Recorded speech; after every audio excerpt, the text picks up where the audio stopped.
Okay, thank you, Gerd. First of all, let me introduce myself. I'm Anthony Kougkas. I'm a research faculty at Illinois Tech. I'm also a member of organizing our wonderful event this year, HUG. I wish I was there. I had to attend some family matters in Greece. But I hope you guys enjoying your visit to the campus and to the city of Chicago. And all of you will probably try a little taste of Greece tonight at the banquet. Hopefully, they will represent Greece in a good way. Hope everybody enjoys that. And with that, I would like to start the presentation on StoreHub. So the agenda here, we will discuss a few of the challenges and limitations of data storage research. I have some case studies for you to discuss. And then we will introduce the StoreHub initiative and talk about opportunities and collaboration within the community. An effort like that requires feedback from the community, and that's why we want to engage you as much as possible today. My hope would be to have a little interactive session. I'll spend a few minutes introducing the project and what this is about, and then we'll request the audience to do like a quick survey. It's nothing painful, very easy. But we want feedback. The main thing here is we want feedback from the community. So what is StoreHub? StoreHub is a community-driven hardware and software cyber infrastructure funded by the NSF. Thank you, NSF, if anybody's from the NSF or listening. Tailored specifically for data management and storage researchers. We plan to design and deploy an infrastructure that facilitates research and development across various aspects of the data management, storage, and IO research. Topics may include, research on data formats, data quality, reduction, and coding, as well as designing new storage systems, file systems, object stores, all the way to the lower levels of OS integration and driver development, firmware development, all kinds of things that we think that will be useful to the community. Let's maybe discuss a little bit the challenges we have today. And I'm sure some of you will relate. First of all, there's the complex landscape of today's computing necessitates support for heterogeneous environments. That means that you're doing workflows that incorporate AI, they incorporate the typical simulation modeling, and storage researchers have to come up with solutions and libraries and software that can support a variety of workloads.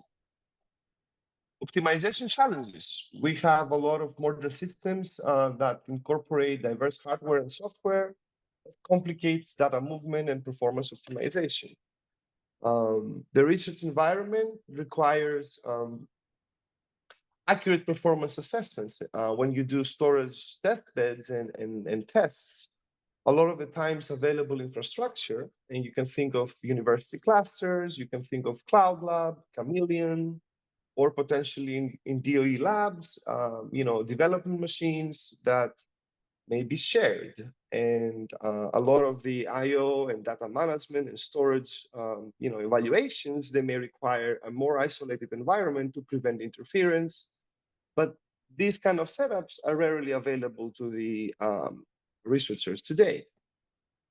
You may be lucky to be part of a lab that has maybe in-house clusters, but a lot of the times, researchers are constrained by the environment they're using on their test beds.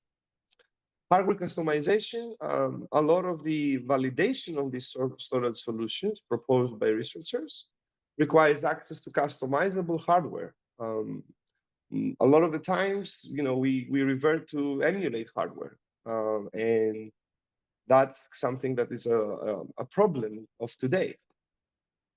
Finally, a lot of vendors and experimental devices and all kinds of interesting things are happening in the industry, but researchers rarely get access to these things, restricted by market availability.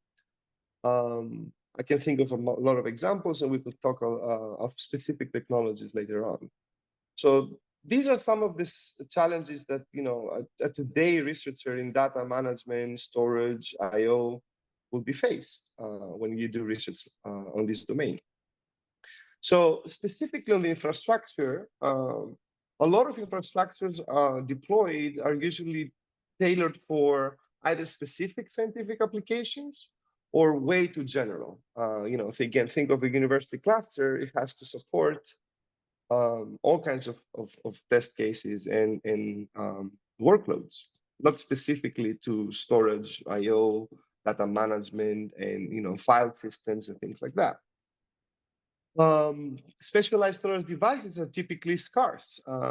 Specialized would be examples like computational storage devices, CXL devices, or even NVMe and PMEM devices, things like that. However, this kind of hardware is crucial for advanced research and advanced solutions for problems of today. Essential resources, as hierarchical storage nodes are highly demanded usually, and even if you do get access to them, you'll probably wait. And sometimes, we do papers in research, right? So there are deadlines and things like that. But a lot of the times, this is constraining and it's not very flexible. Numerous systems of today are fixed in their setup and utilize typically outdated storage mediums. That's a little heavy to say. There's plenty of interesting machines out there that they may have amazing hardware, but again, accessibility and flexibility on the way we use those machines hinders the evaluation of contemporary storage solutions.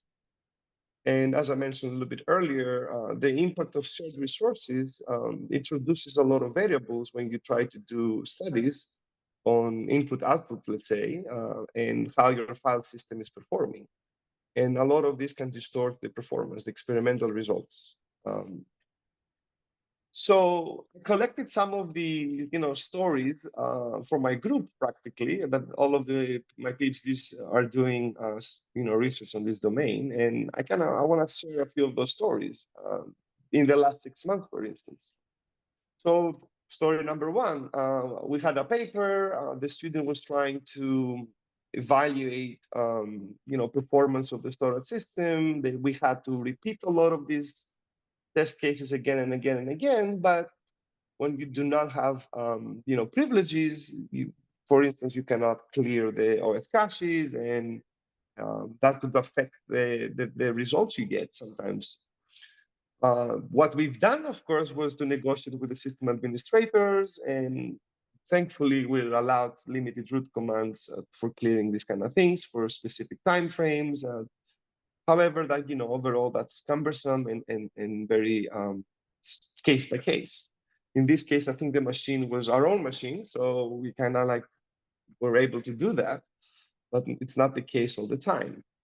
This example highlights the need for flexible access controls on experimental systems, and none of this is in production. We're talking about research and test beds that support cutting-edge research. Another example was that we had to study the data transfer and how it is impacting performance across heterogeneous accelerators in multi-tenant environments. Problem there was we didn't have the machines, the actual hardware, like smart NICs or computational storage devices. And to mitigate that, we went with an emulation of those devices, which is very common. However, even the emulation required root access to modify some of the CPU settings for the emulation.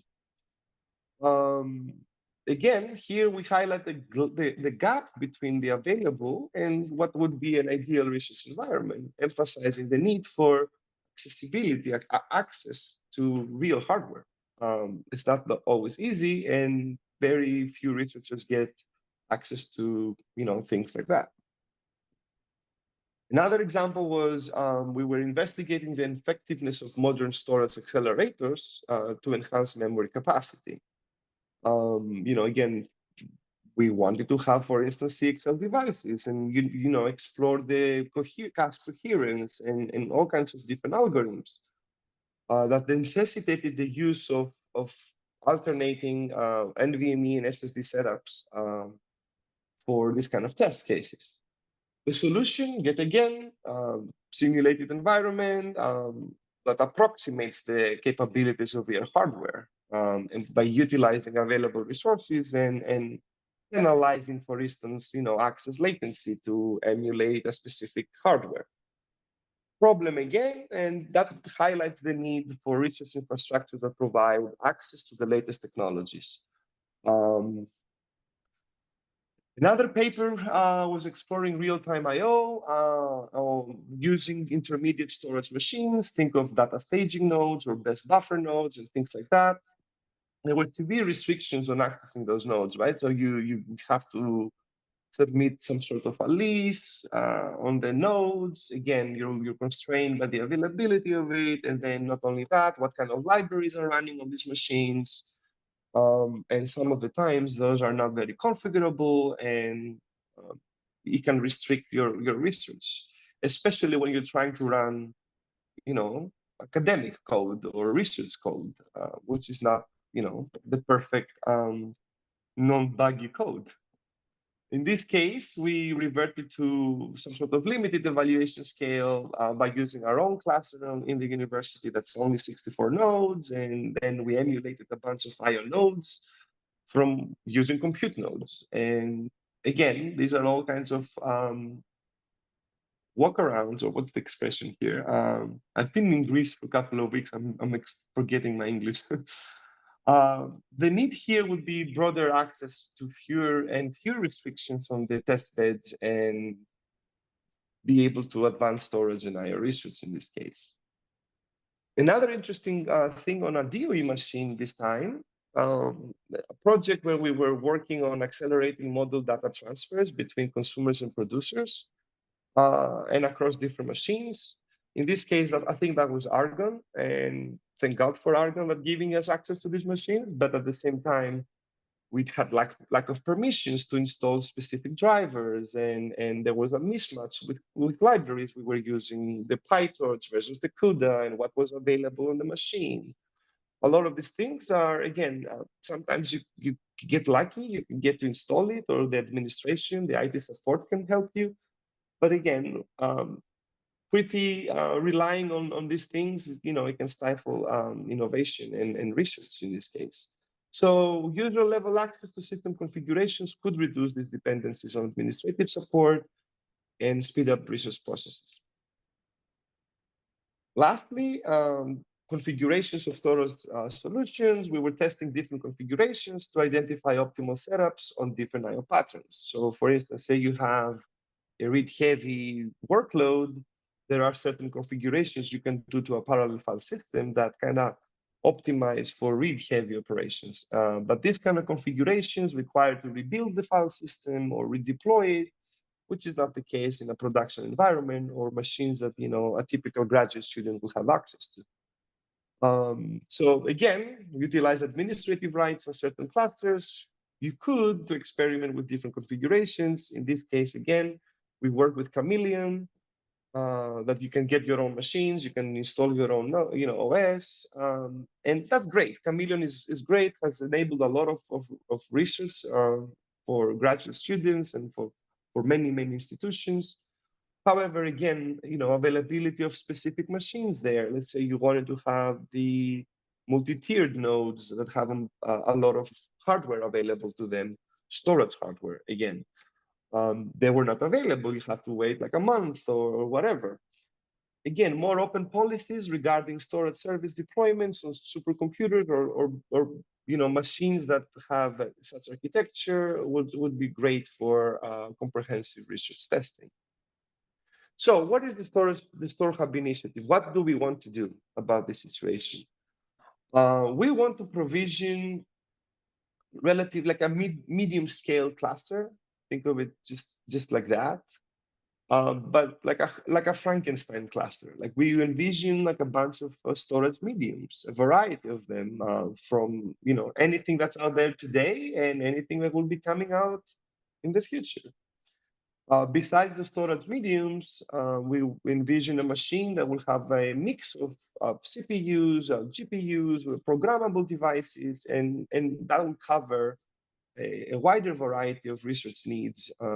Think of how do we optimize, GPU to GPU data transfer, or even accelerators in this case, and sensors and all kinds of interesting pathways for I/O.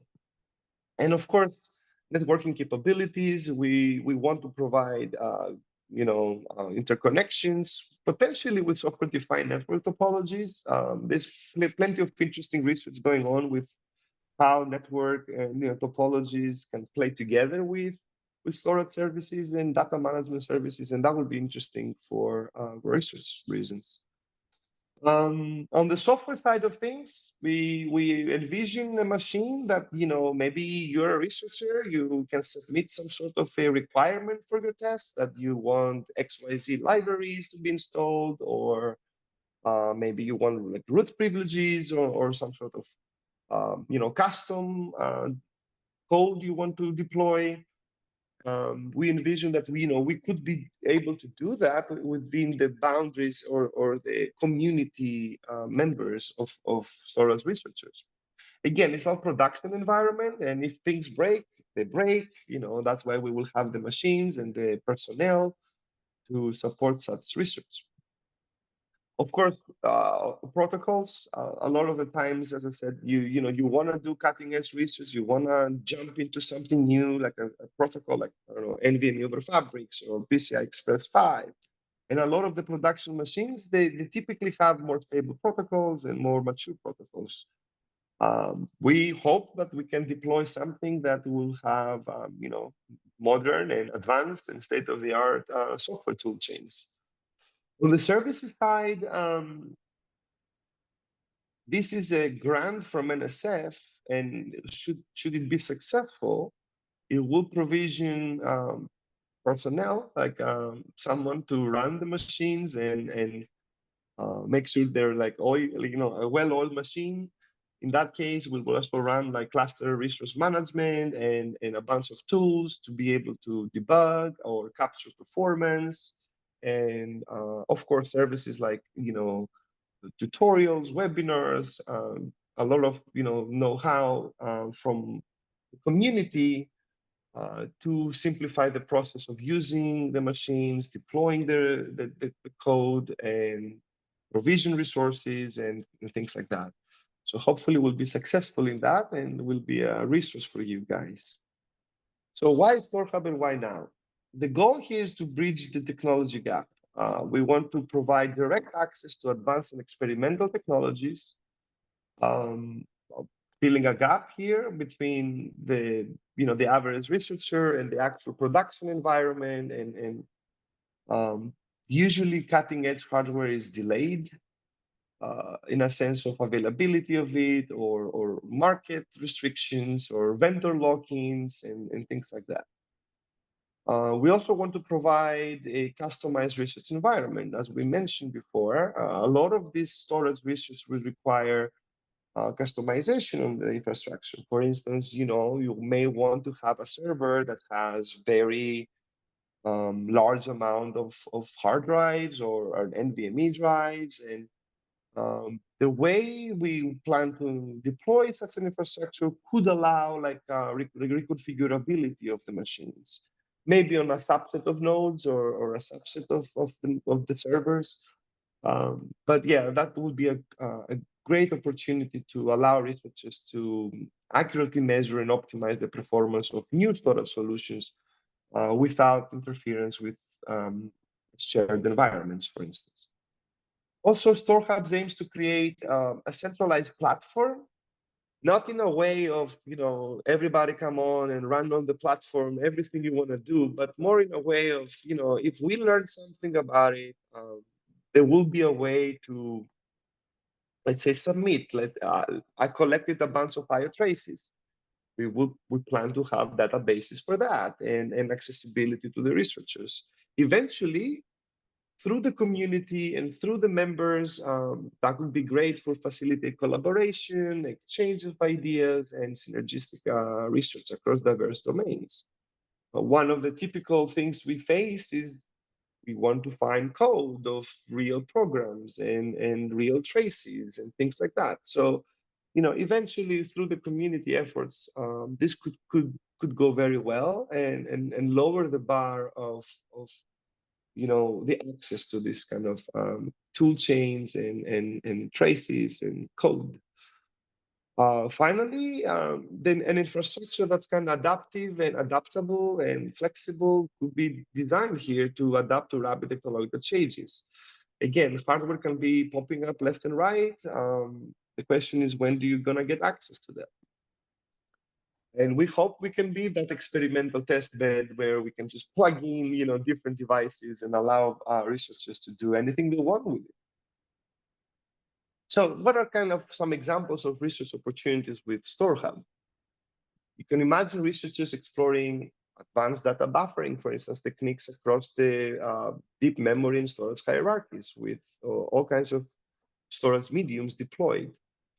Real-time data streaming. The infrastructure could support data streaming engines or a mixture of HPC stacks with cloud stacks and the intersection of them to do solutions for applications like live analytics or ML. That's now very hot. StoreHub also aims to facilitate studies on converged storage architectures. This is pretty, hot again as well. Mixed workloads from HPC, big data, AI. You see a big push in the community. However, machines, when you want to try something, are not as common as the trends suggest. Next generation storage systems, researchers will have the opportunity to design and test innovative storage stacks or file systems tailored for emerging technologies. And the story or history repeats itself. Like 15 years ago, we had the SSDs and they were deploying it, and researchers were trying innovative ways to use them. And then we had the NVMEs and the PMEMs and all kinds of new hardware being deployed. There is this period of fostering the solutions and the software to support this kind of things. And finally, the platform will enable the integration of AI techniques into the storage management, either using AI, like let's say for automated system tuning or scheduling of I/O or running the machine. We plan to also have anomaly detection driven by AI and things like that, which I think is something very interesting given the environment. So benefits to the research community, just to summarize them: cutting edge access to storage tech, advanced tools to accelerate research cycles, collaborations between industry leaders or researchers, institutions. Substantial part of the budget will be allocated for training and workshops to provide technical proficiency. Being a member of the community could elevate institutional presence or just simply placing your technologies and your solutions to a wider audience. Optimize the infrastructure investments and operational costs. It's not always easy to buy new machines. Let's say in my lab, a student comes to me, says, I have this great idea. We don't have the GPUs to do that. Okay, then you go and you try to, calculate, do I buy them? How do I handle that? And a common shared national infrastructure could be a way to maximize investments and lower your operational costs. Finally, pioneer novel storage solutions and why not influence future technologies? The community can grow and this is where, great ideas can be generated.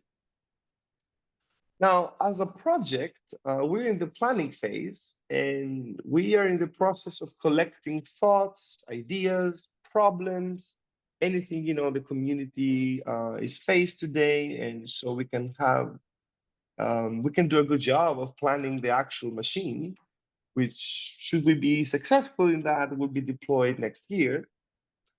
Therefore, the future vision of StoreHub overall would be to establish a national hub for storage research for the United States. We would like to be the place where technological advancements are accelerated. And through that, enhance research productivity and collaboration. A lot of the times you hear stories from PhD students that, research can be lonely, and that would be a great place to go and envision forums and channels of communications and openness, open channels for sharing. Building a sustainable research community, that's, I guess, a common community-driven goal, and the hardest of all. And one of our goals, or at least my personal goal, is to democratize access to cutting-edge tools. There is a lot of repetition sometimes in research groups, right? And you all been there. You have the great idea, and you've been repeating work that suddenly you see someone already has published that or something like that. So a common ground, a national hub of storage research is our vision here. I will. I'm closing now the presentation close in a minute or two, but I do want to mention a few of the project challenges we have ahead of us. So first of all, research scalability and sustainability. Ensuring that the infrastructure we deploy can scale, and scale not in the sense of size of the infrastructure, but also to the users. To meet increasing demand will be a good first challenge. Technical heterogeneity and integration. Yes, we're envisioning all these cool technologies and a bunch of different hardware, but try to put them all together and make them work seamlessly. It's not the easiest thing. But I think we have a good way and a good experience as a group to attack this. And with the help of the community, I think that that's going to be the recipe to solve this kind of problems. So we need the active and the involvement of the community. Is going to be difficult, and especially in a field as broad and diverse as storage research. Another big problem would be security and data privacy. Again, we will be very happy to hear thoughts from all of you. There is a need, of course, to secure and ensure the integrity and the confidentiality of your data.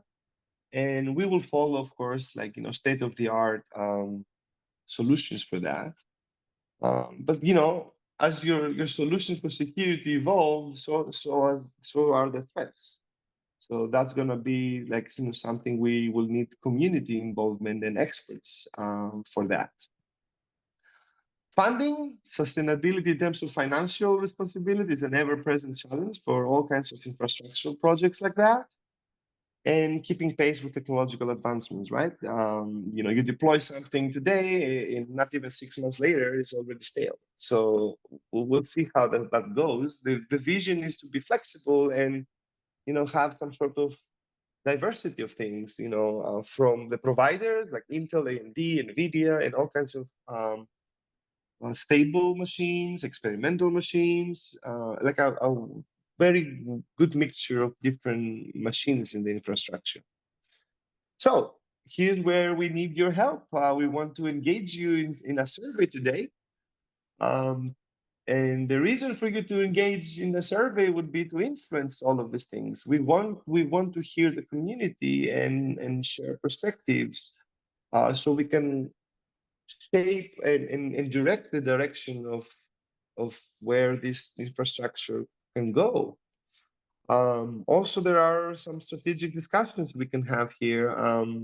We're available individually, and our network is growing with some industrial partners, and we have more to share in the next 3 months. But today we have how many, 40 people in the room. I'm sure a lot of you represent a bunch of institutions, your personal experiences, your institutional experiences. So it would be great if we hear today stories from you so we can represent the community to the NSF when we go forward for the infrastructure proposal.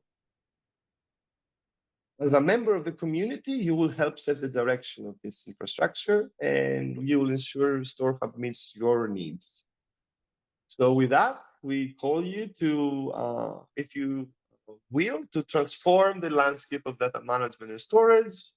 This QR code here will take you to a Google form, like it's a survey. I don't know if you guys want to do it live right now, but that's what we have planned now. So let me open the, let me see, do you guys see the, probably I'm sharing only the Google Drive, the Google Slides. Let me share again. So Elena had a question about what Yes. current costs were and how you plan to cover that or mitigate in the future. Mitigate what again? Cost, yeah, and how to sustain it. So she's asking, okay, how much is the setup going to cost and how will you sustain it? Oh, okay.